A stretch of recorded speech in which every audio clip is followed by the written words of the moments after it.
Good morning, happy Easter.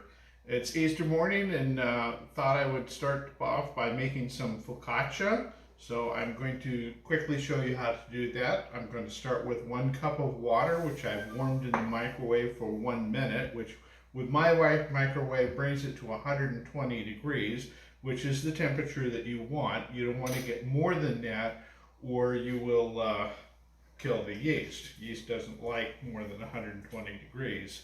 So next thing I'm going to do is take some honey and add 1 tablespoon of honey into the water. Stir that up.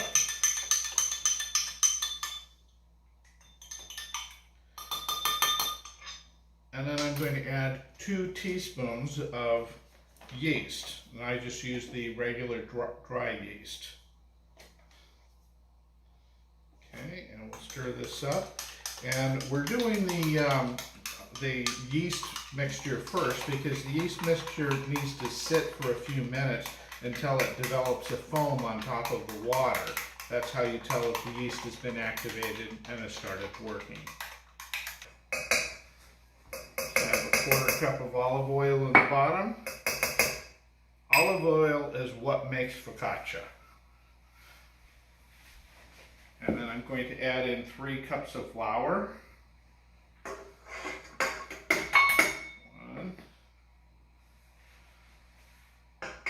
2, 3 cups of flour. And then just toss in 1 teaspoon of salt. Okay. That gets the mixture ready. I can mix it a little bit just to mix the salt in, but we'll do the real mixing when we start adding the yeast. It's been a few minutes, and as you can see, we have a nice bit of foam starting on top of the yeast mixture, which tells me that the yeast is activated. That means it's time to start adding it to the flour. Turn the mixture on, and I just start pouring it slowly into the flour mixture, going from side to side.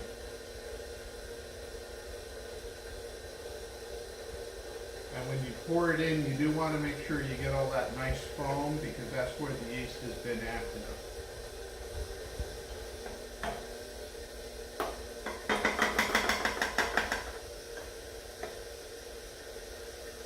While we let that mix, I'm going to come over here and oil my pan. The important part of focaccia is to have a lot of oil.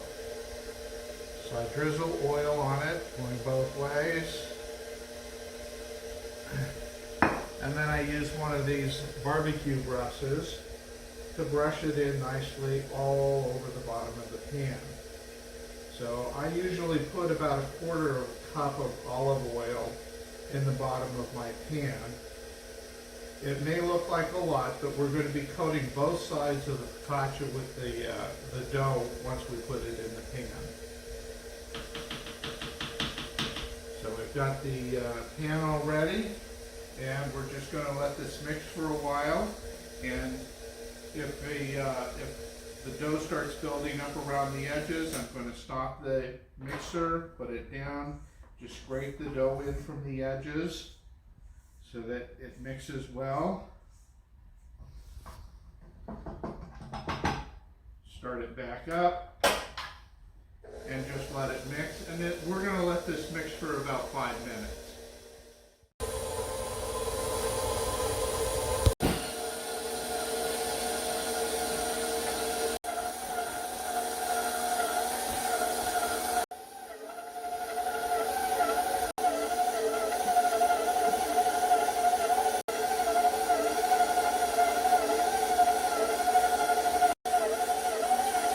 When you see the dough start to stick to the bottom of the pan like this, it means the dough has been kneaded enough and is ready to be rolled out. You can see that the dough's nice and ready. It's very soft now. It's sticking to the bottom of the pan. So I'm going to use a spatula to kind of scrape it off the bottom of the pan. Oh. But first, I take my shaker here and flour the cutting board. Okay, I use a cheese grater, a cheese shaker. They work fine. They also have ones for flour that have a fine mesh top. They don't work too well because you just can't get enough flour out. So turn my ball of dough out onto my cutting board. There we go. Scrape off the little pieces and stick it onto the dough.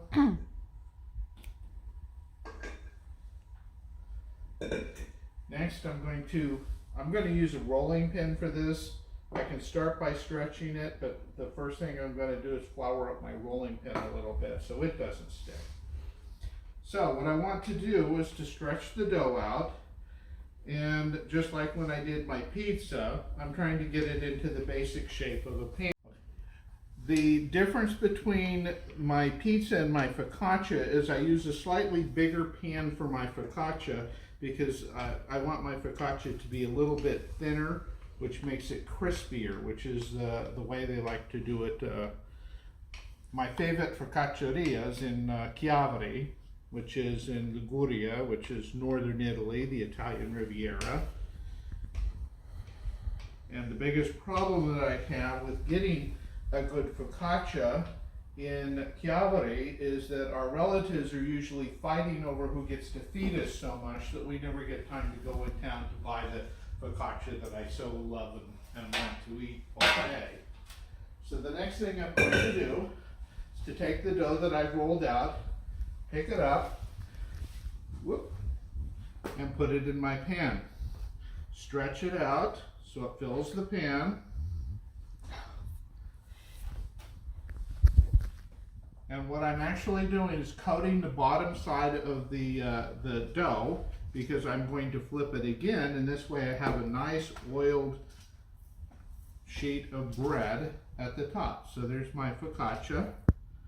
I'm just going to take that and set it out, fit it into the pan. Okay, so I've got the dough stretched into the pan. So now all I need to do, I want to take that and cover it with some plastic wrap.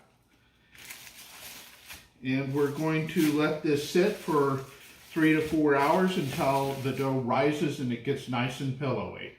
Okay, it's been about 4 hours, and as you can see, the dough's risen nicely. We have this nice pillowy texture to it, which is what you're looking for.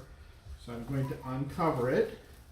And now we're going to do the secret for a Ligurian style focaccia. If I were to make it like this, you'd have focaccia pretty much the rest of Italy, but a Ligurian style, what they like to do is they like to add more salt and oil. So the trick that I'm going to do, I'm going to take a little shaker here, and I'm first going to put in 2 teaspoons of salt. This can be varied. I actually like it with a tablespoon, but 2 teaspoons seems to be the preference of most people. And then I'm going to get a 1/4 cup of nice warm water and add in a 1/4 cup of water. And I'm going to take a 1/4 cup of olive oil.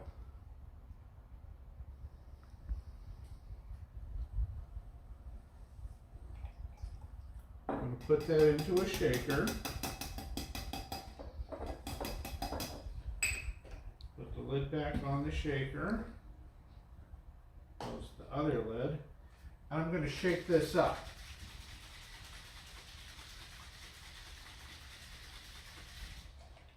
Next, I'm going to take my fingers and I'm going to start punching down little indentations in the focaccia.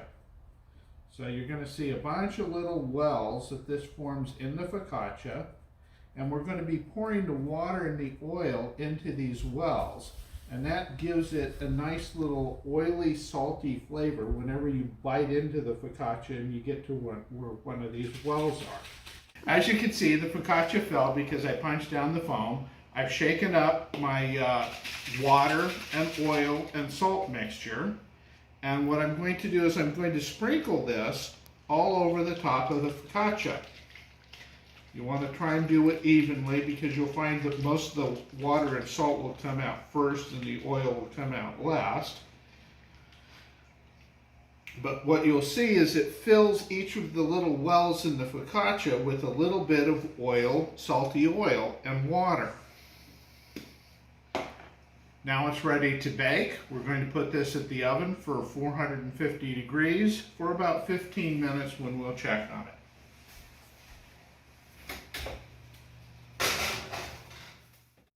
Okay, our focaccia is ready. It's it came out of the oven. It took a little longer than expected because we had some other items in the oven. So usually about 15 to 20 minutes is good at 450. But you're after a nice golden brown like that. And if you lift it up with a spatula, you want a nice crispy bottom as well. So that will tell you that it's good. And then if you want, optionally, you can always drizzle on a little bit more olive oil, because good focaccia is all about the olive oil. And maybe sprinkle on a little bit of rosemary as a seasoning. And that's a typical topping that you would find in a good focacceria. So I'm going to do half like this and half without the rosemary. And then I find the best way to cut the focaccia is to use scissors. You just get it up on the edge, one side, and just start snipping down into the little pieces. So there you have some nice focaccia. This is not a traditional Easter bread. At Easter they make a variation on a panettone, the tall Easter cakes, but that's beyond my expertise right now. So we're just sticking with some focaccia, and we've got our Easter spread ready to go. We've got some prime rib, some focaccia, some homemade lasagna, which hopefully Marie will do a video on that some other time, some oven roasted potatoes. We've got our vegetables. We have the pasta that Marie showed you how to make the other day. And we're now packing up our to-go box for the kids so that when they come by, we can put it out on the porch, stand back, let them come get it, and we'll wave at each other as they put it in the car and say goodbye. But hopefully the social distancing won't last forever. Okay, Buona Pasqua and enjoy, and happy Easter.